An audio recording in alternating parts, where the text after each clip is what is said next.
بسم الله الرحمن الرحيم. الحمد لله رب العالمين، والصلاة والسلام على سيدنا ونبينا محمد وعلى آله وأصحابه أجمعين. السلام عليكم ورحمة الله وبركاته. امروز موضوع ما مهم است، موضوع جماعت است. جماعت یعنی نماز را با جماعت خواندن است. نماز خواندن این یکی از فرضیت های الهی است، یکی از رکن های اسلام این نماز است. نماز جماعت با اتفاق علما این واجب است برای این مردها. نماز جماعت گفتیم فرض است، واجب است برای مردها، زیرا الله سبحانه و تعالی به ما در قرآن امر نمود. الله در قرآن گفت و اقیموا الصلاة و آتوا الزکاة وارکعوا مع الراکعین. نماز را برپا نمایید، یعنی نماز فرضی اینجا عام است، مرد و زن باید نماز خوان باشد. و آتوا الزکاة، و زکات مال خود را بدهید. وارکعوا مع الراکعین، و ای مردها رکوع کنید همراه رکوع کنندگان، یعنی نماز جماعت میگویند تفسیرش. به تفسیر این آیت نماز جماعت است. نماز جماعت رفته همراه مسلمان ها در مسجد در یک جا جمع شده نماز خواندن است. برای مرد یگان عذر نیست که در خانه خواند. نماز جماعت را باید مرد در مسجد ادا نماید. دیگر آیت است که الله سبحانه و تعالی میگوید و اذا كنت فيهم فاقمت لهم الصلاة فلتقم طائفه. این آیت دراز است. در این آیت الله سبحانه و تعالی امر نمود که وقتی جنگ است شما طائفه شده نماز جماعت را برپا نمایید. اگر وقتی جنگ به اجازتی تنهایی نخواندن نباشد، من باب اولا در دیگر وقتها اجازت نیست. حدیث ها، آیت ها در این باره بسیار است. ما این چیزها را شنیدگی بسیار هستیم، لیکن امروز ما شروع کنیم به عمل. نگذارید که یگان تا این نماز شما در خانه گذرد. جماعت از دو تا سر میشد. عدد جماعت یعنی از دو نفر باشید شما میتوانید یک جا شده نماز بخوانید. حدیث است که پیامبر صلی الله علیه و سلم میگویند الصلاة جماعة افضل من صلاة فرد ب27 درجه. نماز جماعت از نماز تنهایی 27 ثواب دارد. یعنی اگر شما تنها نماز خوانید یک ثواب است، اگر با جماعت شده نماز خوانید ثواب 27 ثواب را میگیرید. ببینید این چقدر ثواب دارد برادران عزیز.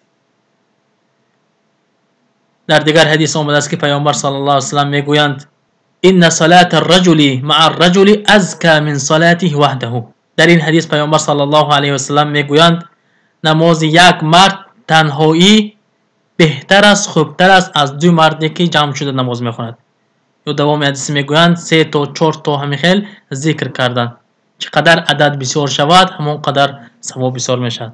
در دیگر حدیث آمده است که پیامبر صلی الله علیه و سلم میگویند کسی که نماز فجر را با جماعت خواند و به ذکر الله سبحانه و تعالی مشغول شد تا آفتاب برآمدن، بعد آفتاب برآمدن 2 رکعت نماز خواند، برای او اجر یک حج و عمره نوشته می شود. ببینید این اجر عمره را ما فقط در جماعت میگیریم. اگر ما جماعت به اشتراک کنیم، نماز بامداد به اشتراک کنیم، نشینیم تا آفتاب برای ثواب یک حج و عمره را میگیریم.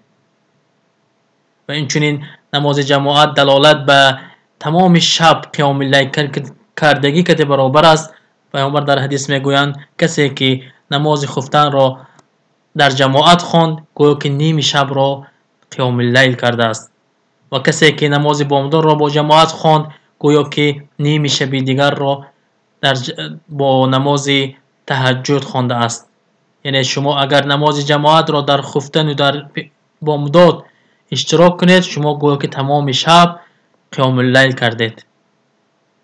و اینچنین در دیگر حدیث آمده است که پیامبر صلی الله علیه و سلم میگویند من صلی البردین دخل الجنه.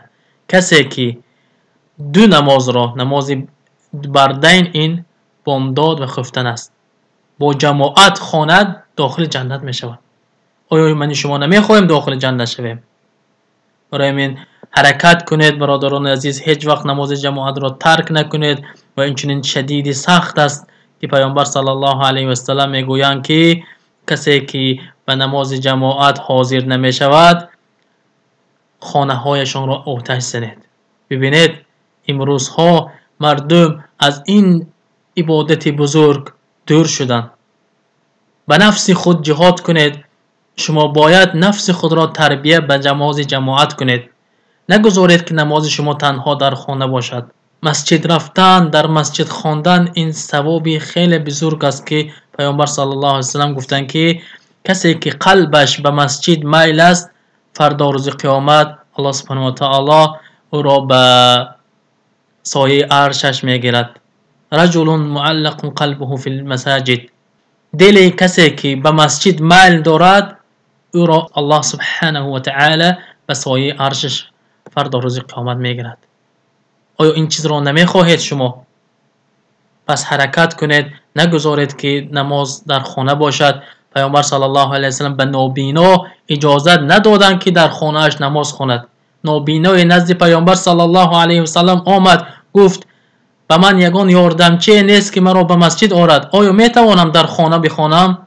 پیامبر صلی الله علیه و سلم گفتند از آن را میشنوی؟ گفت بله.